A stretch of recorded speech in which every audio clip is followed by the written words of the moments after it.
The political landscape in South Africa shook again this week after President Cyril Ramaphosa delivered one of his firmest public statements on the growing crisis around undocumented foreign nationals.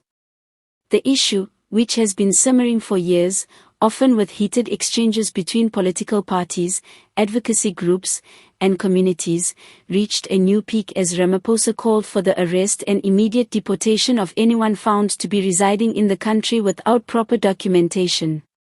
His message was clear, his tone was sharper than usual, and the reaction was instant.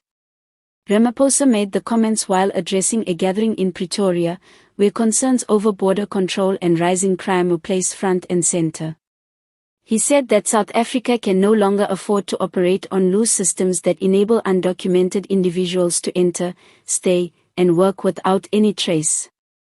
According to him, the lack of proper records creates serious risks for national security, contributes to unfair competition in the labor market, and fuels tensions in vulnerable communities already battling high unemployment and crime. He did not point fingers at foreign nationals as a group, instead stressing that the issue is strictly about legality and the rule of law. Still, his firm instruction to law enforcement structures to begin mass arrests of undocumented migrants sent shockwaves across the political space. Ramaphosa noted that those without valid papers should be processed swiftly, placed in appropriate facilities, and deported to their countries of origin in a timely manner. For many, this signaled a major shift in his approach, especially since he has previously been more cautious in addressing immigration concerns. Political commentators say the timing of the statement is notable, especially with pressure mounting on the ruling party to demonstrate control and decisive leadership. Communities in Gauteng, Limpopo, and the Western Cape have often complained about insufficient border management and the effect of undocumented immigration on local economies. Ramaphosa seemed to respond directly to these demands, presenting a stance that aligns closely with public frustration. Human rights groups, however, quickly raised alarms. They warned that mass arrests could lead to profiling, abuse of power, and violations of international standards. They argued that South Africa must strengthen its immigration systems and improve processing efficiency rather than resort to sweeping crackdowns that could affect people with pending applications or those who fled conflict and hardship.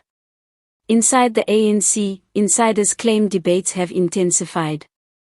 Some leaders believe Ramaphosa's call is overdue and necessary to restore public confidence, while others worry that aggressive enforcement could damage the party's image on the continent and complicate diplomatic relations.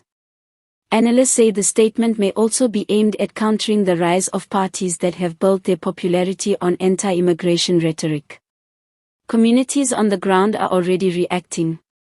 Some are welcoming the announcement as a long-awaited step towards safer neighborhoods, while others fear the possibility of increased xenophobic tensions. Shop owners, workers, and residents in areas with large migrant populations are bracing for what comes next, unsure whether the crackdown will bring order or chaos. For now, Ramaphosa's directive has placed immigration enforcement at the top of the national agenda. Whether the move will ease tensions or spark fresh conflict remains to be seen, but one thing is certain: South Africa is entering a new and highly sensitive chapter in its ongoing struggle to balance security, economic pressure, and human dignity.